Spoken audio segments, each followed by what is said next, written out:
Hey, yo, what up? A bunch of y'all are reaching out to me after so many years, so I wanted to give everybody an update on where I'm at and show y'all that I'm doing good. But one of the locals here, Simon, he wants to say something. Yeah, your brother, yeah. Yeah, my name is Simon, yeah. And I'm very excited to see our brothers and sisters from diaspora in Asebu here. So I'm their side. Yeah, I'm like a guide. So I'm looking after them and all that. And they also give me work to do. Yeah, I'm a builder, mason, yeah, and I do tiling, and still I support my brothers and sisters. And I love to see many of our brothers and sisters home. And one thing, we need to get together and do everything together and get success together. Yeah, thank you everyone. Right? All right, so I'm in good hands. He's one of the good ones out here, and I'll get into it later. But I just wanted to give y'all an update because people from out the blue, they're hitting me up, and I'm having conversations, and it's good. It's a good feeling to be thought about. Yeah. So I snuck away. I didn't tell many people, and I wanted to get out before the musical instrument took his office. Read between the lines. So I left September 2024, and I walked into citizenship. Like 8 days later that I arrived here, I went for the interview process, and 2 months later, I was getting citizenship with about 524 other people, or 523 other people. So yeah, I'm good. I got my passport, got stamps on the passport, and it's just life out here on the continent. So many of us that are coming back from slavery, we call ourselves the diaspora. So if you hear me saying like my brothers and sisters, it's not my blood brother. It's my brothers and sisters that are coming back from slavery. All right, so life is not easy out here at whatsoever. In the specific context, it's hard to make money out here. But I'm working on some things here that I'm going to show you that will help just make life simpler. All right, so one of the things that I do is I sell solar lights. Yeah. And there's a solar camera over there, and some of these solar lights that are posted on this wall. Now this light is discontinued because right over there, you could probably see the roof, but I'm not gonna get too much into it. I had stored a lot of my electronic goods, and here it's a challenge because when you're making progress, it's like crab in a bucket mentality. That warehouse mysteriously caught on fire and destroyed a lot of the goods that I was gonna sell to have the money to build my house. Now, I took it personal and I was really emotional, but then I noticed in this country when other markets and other regions, they get like a boost or upgrade, it gets destroyed by fire. So I was like, all right, it's just a mindset here that, you have to hide success. That's what I'm doing. So let me close this gate. All right, now I need some privacy.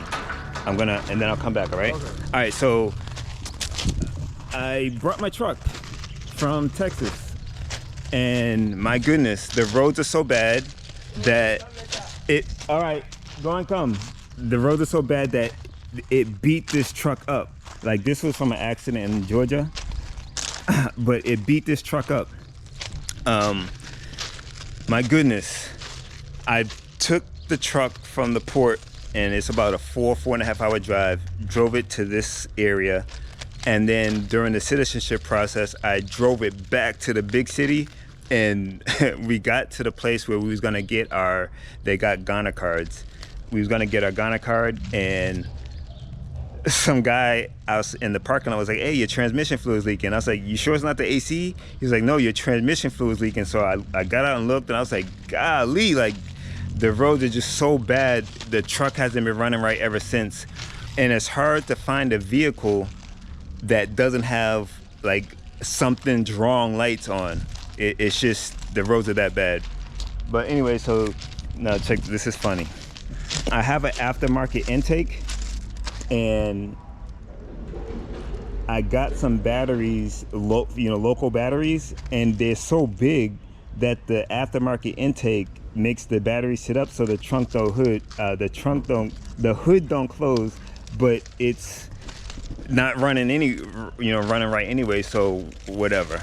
So here are the solar cameras that I sell, and these are needed because these locals, I'm glad they left. These locals, because I want to talk freely. These locals, like, not him, he's one of the good ones that we, like, he helps when the locals try to take advantage of us. He's the one that helps bring balance, all right? But the locals will rob the diaspora. They don't discriminate, but when the diaspora sets up communities, it's just an easy target, because they have the ability to move faster than some of the locals that are indigenous to the land. Now, all right, so I sell the solar cameras, and also I wanted to show, like, for family and friends that know I like to have multiple streams of income, and I have like a hustler's spirit, or I don't want to say that, I'm more entrepreneurial. It's more mature than a hustler, but the hustler background is still evolving, right? So this is why I wanted some privacy from him, because I want to really get into this area and encourage y'all to do something similar as that musical instrument that's in office that got what you get when you get frozen water, those agents that are acting an ass over there. When crap hits the fan, I want to encourage y'all to make sure you can get food without having to go to the grocery store. So this is what this is. This is an aeroponic tower, but for lack of people understanding what that is, I'll say hydroponic towers. So this thing can grow 576 cabbages or whatever I want, right? Vegetables, leafy greens, tomatoes, cucumbers. Now I'll start in a chronological order. So this is the drying rack, and the foreign seeds. I'm in Ghana, so everything outside of Ghana is foreign. So the American seeds, the UK seeds, the seeds from the Caribbean do not communicate with this it do not communicate with this country. So it's hard to grow. Like, I only grew a black bean from America, and everything else just don't want to grow. So let me show you what we got here to kind of show you the process. So if y'all want to do this in the States, you'll have a reference, and then you can use YouTube to really get some more information. And I'm pretty sure like Amazon and Temu, you can get this set up. All right, so we dry the seeds here, and then I have these seed trays. It has lights on. I didn't prepare this part because they were here when I got here, but you would take this, dunk it in water, take a seed, put it in there, and this has lights, so I need 4 USB outlets to power on the lights. And then after it grows roots, then there's like the rest of the equipment's in there. You put the styrofoam in here with the seed, with the seedling with the root, and then I got the pump and the light right here. It'll pump the. So this is the solution, A, B, and C. So mix. What the heck's going on? All right, the lights are flickering, so I'm glad I'm here to see that. So A, B, C, it's like a really high concentration. Then this is filled up with about 90 liters of water. So you take a third, pour it in there, and that will make like 100 liters. Then you take that 100 liters and pour it in there. And then when you turn on the pump, it'll go up and drop down the water. It's 3 minutes on, 12 minutes off for as long as there's power. And if you see them red nozzles, I can control each tower, and oh my goodness, it's not easy here whatsoever. The electricity goes on and off, and especially when a storm comes, it's like the storm tells you when, like the power going off tells you when a storm comes. So after I had the electricity ran, it took a while to get the electrician to come over here. I tested the lights for a week, I tested the pumps for a week, and everything was good.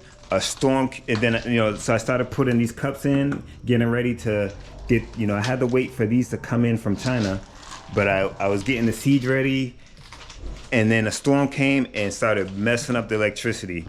So we got the electrician back in, and he separated the power from this facility.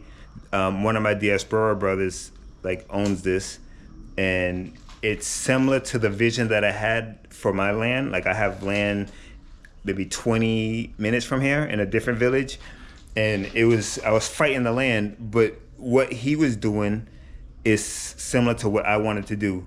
And after the fire happened, like that's when him and I started really connecting, and he has the mentality of, hey, we need to work together. So he's allowed me, I told him like, yo, I'm about to take over your place, because, you know, I've been planning this for a while.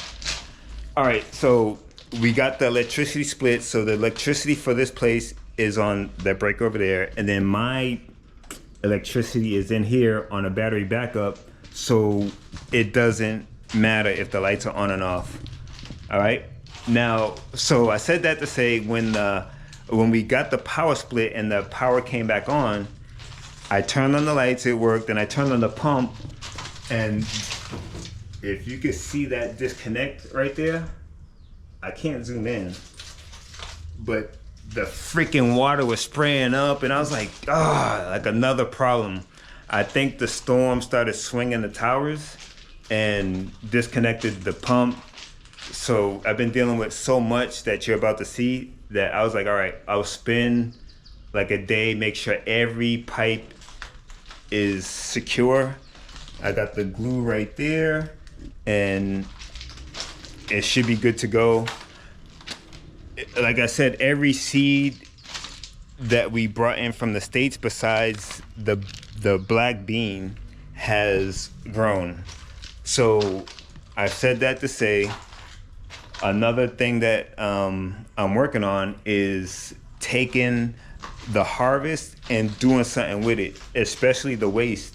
So I have enough black bean seeds that I collected from, you know, the harvest, that when I'll do another video at the land to show you what's going on there. But let me say this, if you have any questions, just ask, because I'm keeping it simple to not make this video run long. So I have enough black bean seeds to grow on the land, and when I harvest like thousands of beans, I'll run it through that machine right there, and that will like dehusk beans, dehusk soy, wheat. So, you know, crops like that, it'll remove the husk and leave the seed, and then I'll take the waste and I'll show you what I'll do with the waste. Now, speaking of waste, if you look right there, there's sugarcane husk, sugarcane waste, and we're letting that dry, and I'll show you what we'll do with that. But the idea is like to just add value to the waste, because especially like castor bean, if you heard of black Jamaican castor oil, a version of castor bean grows here like weeds, and it just goes to waste. So I collected some of the castor bean, I processed some of the oil, and then I was like, all right, I did the same with moringa, and I was like, all right, time to step this up. All right, so now this is, you know, the village that I'm in, and I got like about 5,000 of these bags, of these sacks, and there's coconut husk in there, but I didn't get these bags to collect coconuts. I got them to process the coconuts in this coconut husk grinder. But because where I rent, like I stay in an apartment, And the landlord's little brother grows coconuts in the backyard. He'll harvest the coconuts and sell them on the side of the road. So I put my own voice on the cameras that says, "Hey, get your ass out of here." But anyway, so he chops coconuts on the road, and I give him the sacks. He fills them up, and then we'll bring them over. So there is so much coconuts in Ghana. I think the power just went out. There's so much coconuts in Ghana that my great grandkids will be straight if I start making money now. All right, so coconut husk grinder. I just got the oil, so it's heavy as F. So we're gonna get the wheels on it and move it in here and start the process in there. So that's the motor for the bean dehusker in there. Wheelbarrow to my little mule. All right, so let's see, where should I start? All right, so I'll start with this one. Excuse me, let me make sure I heard some beeping coming in here. All right, this is the battery backup. So electric stuff is in there, it goes to the inverter, and the grid will put power to that. So when the grid goes down, the pumps and the lights can run off the water. So I'll start with this. Well, I'll start with this one. I ended up getting this. It's like a oil expeller. Let me see if they got a picture.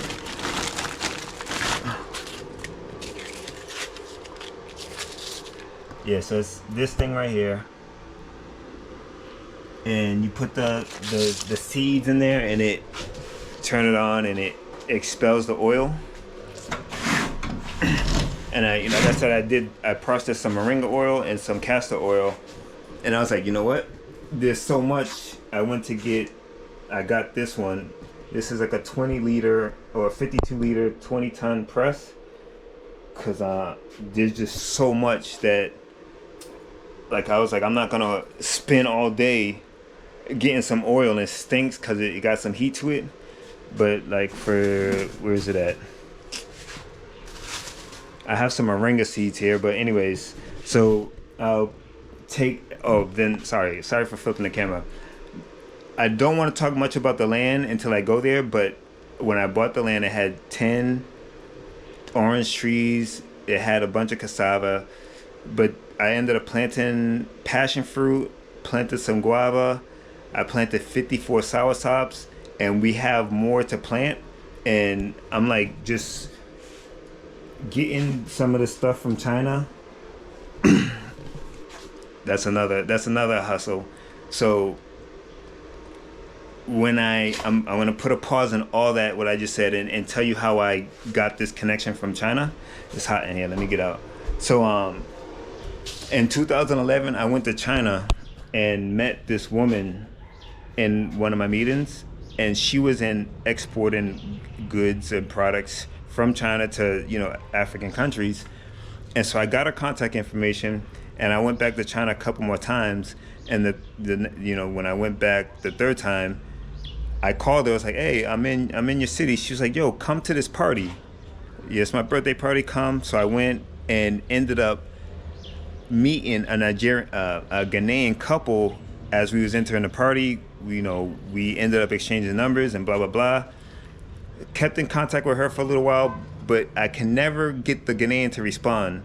But when I visited before I moved here, I remembered I had his number, so I reached out to him, and he responded. I was like, after 13 years he responded, but he responded. He reconnected me with her.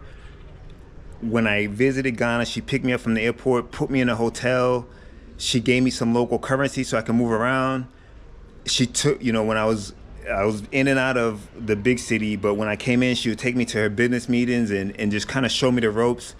And one thing that she told me is Ghanaians have small minds, and it's difficult to make progress with a country full of small minds. So she ended up going to jail. I don't know why, but I have some ideas. But I was able to keep the connection that she, established for me. So importing goods from manufacturers in China is easy. It's easy. I have no middleman, so I can bring in quality products for cheap. It's not cheap, but it's I don't have the middleman, so I can sell things cheaper than the locals do. So some of my products are like close to half off. Um, like some of the stuff that I'm buying to keep things running are like 10 times less. It's amazing how much they mark up stuff here and how difficult it is to earn money. So I'm working with the manufacturers. I tell them what I want, or I can pick what I want. They'll ship it in like a month to 6 weeks with no issues. I'll get the products in, and I'm making an effort to make that a service. But I don't think a lot of diaspora have that type of need to sell things like I do. All right, so anyways, let me go back to this. So I'm sorry for flipping the camera. I'm timing these issues around the world with these things flying over the air and landing on buildings and stuff. So I'm timing it, and I'm ordering to make sure, like when I order, it gets here safe. So a lot of this stuff is very early, but it's here, and as I make progress towards goals, I'll be able to, keep the vision going. So got this. Oh man, matter of fact, here they are. The reason why I wanted to find these moringa seeds, this is like a kilo of moringa seeds,